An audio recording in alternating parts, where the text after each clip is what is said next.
ऐसा लगता है जैसे कुर्रतुलैन की जबान बोल रहा है। खुदा जाने कौन सा मंतर पढ़ के फूंक दिया उस लड़की ने कि हम नजर ही नहीं आते उसे। क्या फर्क पड़ता है अम्मा, उसे अपना घर बसाना है, बसाने दे। बात घर बसाने की नहीं है। मुझे तो ये दुख है कि वो दोनों तुमसे चिढ़ने लगे। हद तो ये कि तुम उसकी बहन हो, उसको ये लगता है कि तुम उसकी बीवी की सेहत के लिए अब खतरा हो। हद है भाई।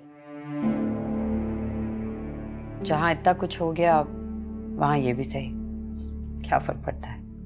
लेकिन ये सब किया धरा जो है ना, ये बड़े भाई साहब का है। ये सब उन्होंने ड्रामा रचाया है, सिर्फ और सिर्फ 9 लखे के हसद में।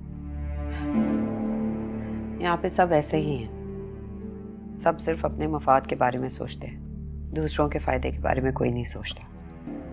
कभी कभी तो ऐसा लगता है कि शतरंज के मोहरों की तरह एक दूसरे को इस्तेमाल करते हैं।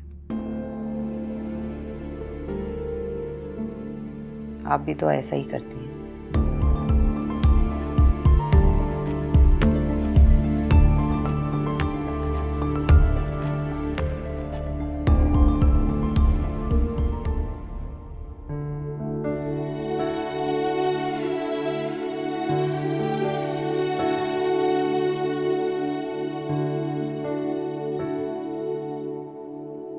न जाने मुझसे क्या गलती हो गई। ज़ैन अली मुझसे सीधे मुंह बात तक नहीं करते। हमारे रिश्ते में कोई दीवार नजर तो नहीं आती, लेकिन कहीं ना कहीं हमारे दिलों के पीछे एक पर्दा हायल है। न जाने वो पर्दा कब उठेगा, कब ज़ैन अली मुझे देख पाएंगे।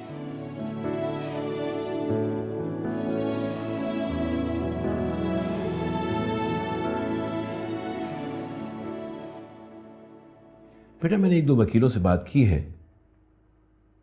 उनका यही ख्याल है कि इस मसले का हल आराम से निकल सकता है अगर भाई साहब रजामंद हो जाए। बाबा, अब सारी बात बड़े अब्बू पर ही डिपेंड करती है। जब तक वो रजामंद नहीं होंगे हम ज़मीनें अपने नाम नहीं करवा सकते। उनको रजामंद होना ही पड़ेगा, क्योंकि वैसे ही मैंने सारे मज़ारे बदल दिए हैं और 1-2 लोग अपने रखे हैं जो फसलों का हिसाब रखेंगे, ताकि फसल कटते वक्त हम अपने रकम का हिसाब ले सकें। ये काम हमें बहुत पहले कर लेना चाहिए था। हाँ, मैं मानता हूं उसमें मेरी कोताही है।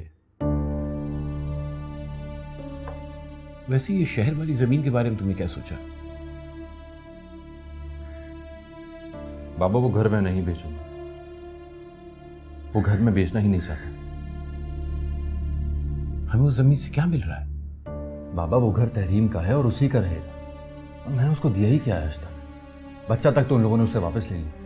क्या मैं उसको एक घर भी नहीं दे सकता? लेकिन बेटा, बाबा प्लीज, उसके पास कुछ भी नहीं है और ये घर मैं उसी के नाम करवाना चाहता हूँ। क्या क्या नहीं देना चाहता था मैं उसे, और दिया भी तो क्या, सिर्फ एक घर जो हम दोनों की तरह बिल्कुल अधूरा है। तो क्या वो तुमसे मसालियत के लिए तैयार है? पता नहीं।